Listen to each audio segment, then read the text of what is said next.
দক্ষিণ আফ্রিকার সরকারের বিরুদ্ধে অনেক সমালোচনা রয়েছে। বিশেষ করে সম্প্রতি স্টিল ফন্টেইন শহরের পরিত্যক্ত সোনার খনিতে অভিযান চালিয়ে ভয়াবহ একটি পরিস্থিতির সৃষ্টি নিয়ে সরকার বেশ সমালোচিত। দেশটির খনি শ্রমিকদের জীবনকে ঝুঁকির মধ্যে ফেলেছে সরকার। অবৈধ খনির বিরুদ্ধে সরকারের কঠোর পদক্ষেপের ফলে বহু শ্রমিক আটকা পড়ে গেছে এবং কমপক্ষে ৬০ জনের মৃত্যুর খবর পাওয়া গেছে। তবে এই পদক্ষেপের বিরুদ্ধে ব্যাপক সমালোচনা উঠেছে, বিশেষ করে মানবাধিকার সংস্থা এবং স্থানীয় অধিকার গোষ্ঠীগুলোর পক্ষ থেকে, যারা সরকারের অভিযানের কৌশল এবং কার্যক্রমকে অত্যন্ত কঠোর এবং অমানবিক বলে মনে করছেন। এই ঘটনা মূলত গত আগস্ট মাসে শুরু হওয়া একটি বিশেষ অভিযান থেকে উদ্ভূত। সেই সময় দক্ষিণ আফ্রিকার সরকার স্টিল ফন্টেইন খনির অবৈধ কার্যক্রম বন্ধ করতে অভিযান শুরু করে। কর্তৃপক্ষ খনি শ্রমিকদের বিরুদ্ধে বিভিন্ন ব্যবস্থা গ্রহণ করলেও শ্রমিকরা খনির মধ্যে প্রবেশ করে অবৈধভাবে সোনার খনন চালিয়ে যাচ্ছিলেন। সরকারের পক্ষ থেকে তাদের খাদ্য, পানি এবং অন্যান্য সরবরাহ বন্ধ করে দেয়া হয়, যাতে তারা খনি থেকে বেরিয়ে আসতে বাধ্য হন এবং অবশেষে গ্রেপ্তার করা যায়। তবে এই পদক্ষেপে শ্রমিকদের মধ্যে অচলাবস্থা তৈরি হয় এবং তা পরিণত হয় একটি প্রাণঘাতী ঘটনায়।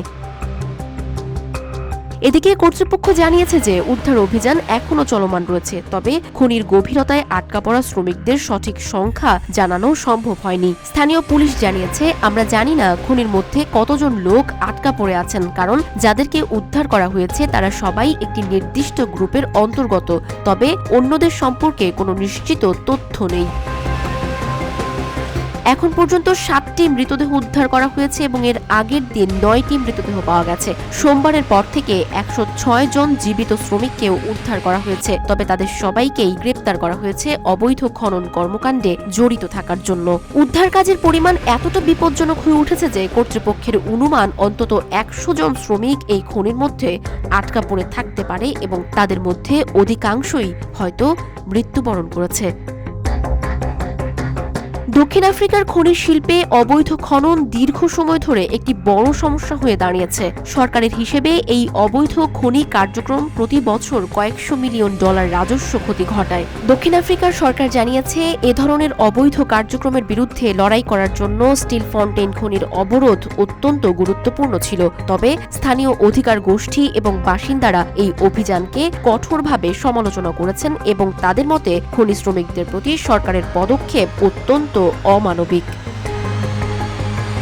দক্ষিণ আফ্রিকার খনি শিল্পের অবৈধ কার্যক্রম মোকাবিলা করা একটি বড় চ্যালেঞ্জ, যেখানে একদিকে খনি শ্রমিকদের জীবন ঝুঁকির মধ্যে রয়েছে, অন্যদিকে সরকারের বিপুল আর্থিক ক্ষতি হচ্ছে। প্রতিটি জীবন অত্যন্ত গুরুত্বপূর্ণ, তাই দক্ষিণ আফ্রিকার সরকারের উচিত এই কার্যক্রম বন্ধে এবং প্রতিটি জীবন রক্ষার্থে খুব দ্রুতই পদক্ষেপ নেওয়া। সানজিদা আফরিন, সোনিয়া, রূপালী, বাংলাদেশ।